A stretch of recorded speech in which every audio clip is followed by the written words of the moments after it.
You're listening to Skeptoid. I'm Kevin Hoover from Skeptoid.com. Tube amplifiers. The 20th century dawned with an innovation that transformed communications and set today's electronics industry in motion: vacuum tubes. Since succeeded by more efficient, miniaturized circuits, tubes still enjoy deep loyalty by musicians and the audio enthusiasts who spend to reproduce their music. Is the ardor for this antique appliance misplaced, with appreciation colored by extraneous associations? Or do the drab silicon successors to gleaming vacuum tubes fail to relate the magic in the music? Grab your headphones, settle into your favorite chair, and crank up your hi-fi as we sound out the signal and the noise surrounding tube amplifiers. But first, some science and history. When electronics pioneer and Marconi Company engineer John Ambrose Fleming invented the vacuum tube in 1904, he couldn't have known that his new device, known as a thermionic valve in his native Britain, would one day allow people all over the world to talk to each other, make high-fidelity music fill a living room, or blast power cords across stadium arenas. His two-electrode Fleming valve was a simple diode, an advance over the primitive cat whisker devices that had gone before. Unencumbered by air, electrons leaped from one electrode to another across a gap, but only in one direction. Just one half of an alternating current's waveform could pass through, coming out as rectified or DC, direct current.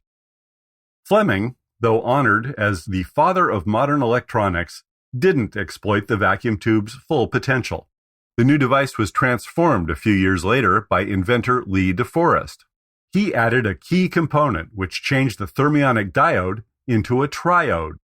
DeForest called the new device an audion, and it did much more than just switch current. But how? In its simplest form, a triode vacuum tube is a glass bulb with all the air removed, containing three central components known as electrodes. The negatively charged electrode, called the cathode, is the part that also makes light. When heated, the cathode boils off electron particles via thermionic emission, or the Edison effect. These hot-to-trot electrons are drawn to a positively charged plate, or anode, elsewhere in the tube. But first, they must pass through a control grid. This is an electrode whose electrical properties can be controlled by any small input signal and with considerable nuance and precision. DeForest's real game-changing innovation was to connect a telegraph key to the control grid, sending it low-voltage pulses of varying duration, the dots and dashes that comprise Morse code. These pulses modulate a variable electrostatic field around the control grid. The field acts as a traffic cop for electrons traveling from the cathode to the anode, allowing the small grid voltage to control a large current. In doing so, it transforms the feeble telegraph key input into a souped-up output signal, which can be sent over transmission lines to recipients elsewhere. Better yet, the grid can be modulated, not just by a telegraph key, but by a microphone or recorded music. This earned DeForest fame as the father of radio, a term he bestowed upon himself. In a famous, rather self-ennobling quote, DeForest proclaimed, "Unwittingly then had I discovered an invisible empire of the air, intangible yet solid as granite, whose structure shall persist while man inhabits the planet." The audion was the first successful electronic amplifier, and in ensuing years it was further developed with fresh variations and enhancements, such as multiple control plates.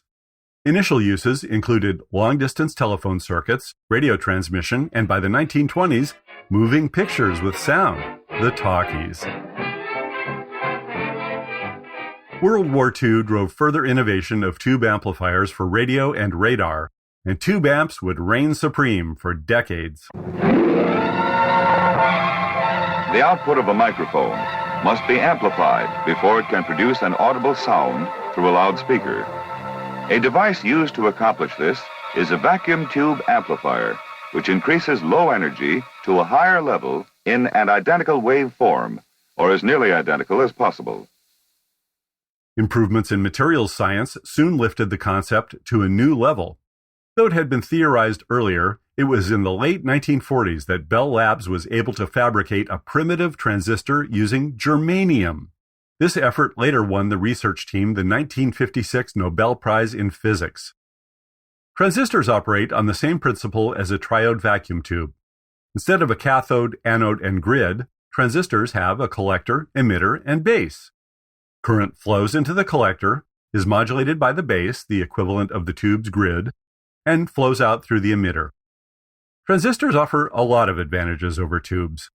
They use much less power, run cooler, cost less, and are generally more durable and thus versatile. But the main advantage is that transistors can be vanishingly smaller. The first mass-produced transistors were the size of a bean rather than a potato-sized vacuum tube. Soon, mass-produced products using electronic signal switching and amplification, such as the iconic pocket transistor radio, were flying off the assembly lines. But as far as miniaturization, the best was yet to come. While transistors were a great leap, they still required several support components such as resistors and capacitors to form a circuit in which they could function. Enter integrated circuits, or ICs. Texas Instruments scientist Jack Kirby realized that all the supporting components on a circuit were made of basically the same thing, semiconductor material. Why, he wondered, couldn't they be co-located or integrated into a much smaller circuit on the same hunk of stuff?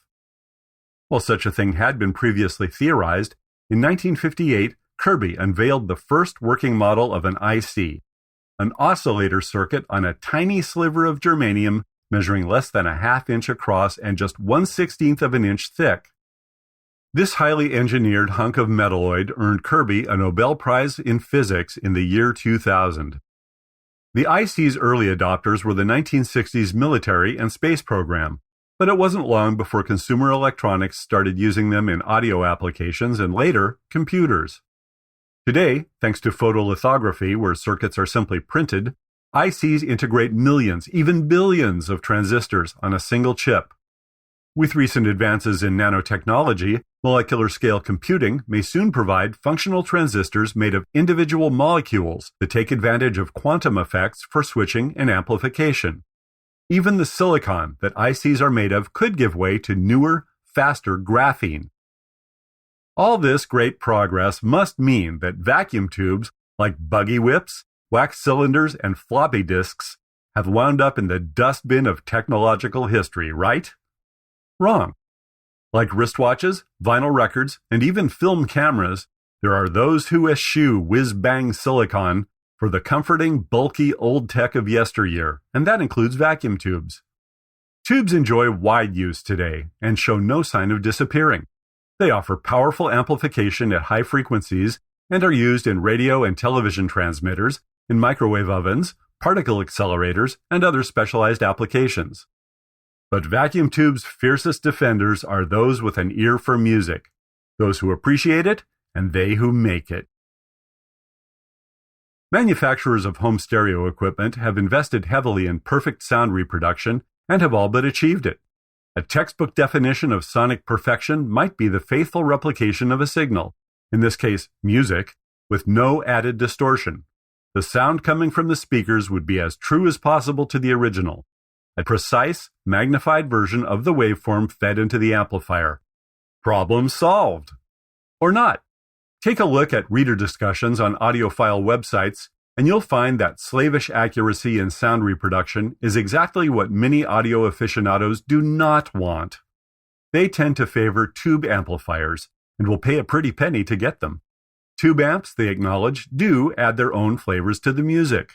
Tube fans might describe tube-amplified sound with terms reminiscent of wine reviews, such as round, syrupy, dimensional, swirling, creamy, full-bodied, seductive, or even brown. Solid-state amps might be dismissed as harsh, sterile, cold, or soulless. These highly subjective terms aren't without a footing in fact. In tube amplifiers, distortion, or clipping as it is known, tends to come on gradually as signal amplitude increases and consists of even-order harmonic frequencies. These signal processing artifacts resonate at integer multiples of the original frequency. An even-order harmonic might be 200% of the original signal's frequency, an octave up, and impart reinforcing qualities to the sound. In harsh contrast, distortion in solid-state amplifiers tends to come on abruptly at high power levels and consists of odd-order harmonics which, depending on the specific frequency, can sound harsh and buzzy or have a deadening effect on the music. It all adds up to a complex equation, though diehards in each camp, solid-state or tube, never tire of championing their preferred platform. The debate is a mashup of philosophy, perception, and platform passion. A chip fan might point to stats and graphs that document the similarity of input signal to output signal.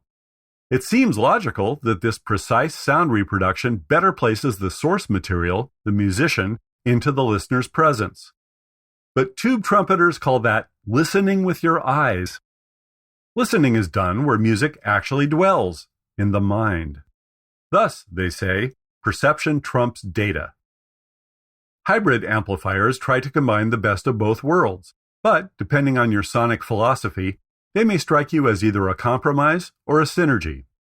A hybrid amp might include a tube preamplifier to imbue the music with the desired euphony, then send the sweetened signal to a solid-state output stage to pump it up with clean, accurate power. Tube amps are especially prized by today's electric guitar players. Whether they're looking for the lovelorn liquidity of pedal steel or the crunch of metal, guitarists are among the most impassioned tubists. Shredders especially. For them, distortion is an essential tool of the trade, if not a basic human right. Achieving the suitably torrid tone takes the right guitar, effects pedals and outboard equipment, and typically a tube amplifier, sometimes turned up to 11, to fully infuse it with what's been called the positive menace of heavy rock guitar.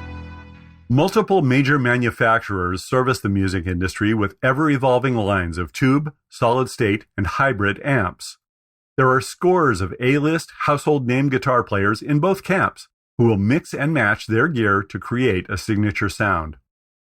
Adding yet another layer of complication and controversy to the situation is the advent of amp modeling. Digital signal processors, or DSP chips, can digitally shape a signal and allow a solid-state amp to emulate tube amplifiers. A musician may choose tone characteristics of individual amplifier brands, generic tone styles such as surf or metal guitar, or eras in which a certain tone was introduced.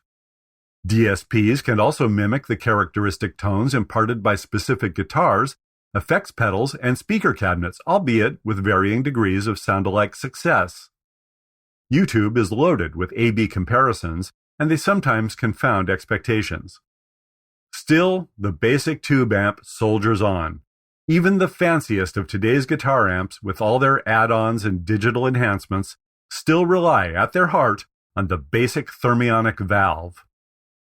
In both guitar and home stereo amps, many factors can affect sonic performance and perception, including other components, their quality and interaction, room and equipment temperature, radio frequency interference, vibration, and limitless unquantifiable factors. Sentiment is one when a type of device or brand holds fond associations with a classic artist or a memorable experience. Coolness can't be discounted either. Tubes carry the cachet and romance of old-time radio and early rock and roll. Their retro, totally tubular look and comforting orange glow present a pleasing visual, one maximized by some manufacturers. To enhance the cosmetics and buyer appeal, amp makers sometimes mount the Jules Verne-like glass tubes in prominent, needlessly exposed locations that make them susceptible to interference and damage. Listening with the eyes, it turns out, goes both ways. If you're agnostic as to platform, a well-made product of either type could be right for you, or maybe you don't care at all. In the end, it's a personal choice as to whether you use a sheet of silicon or a glowing glass tube to attain mastery of the invisible empire of the air.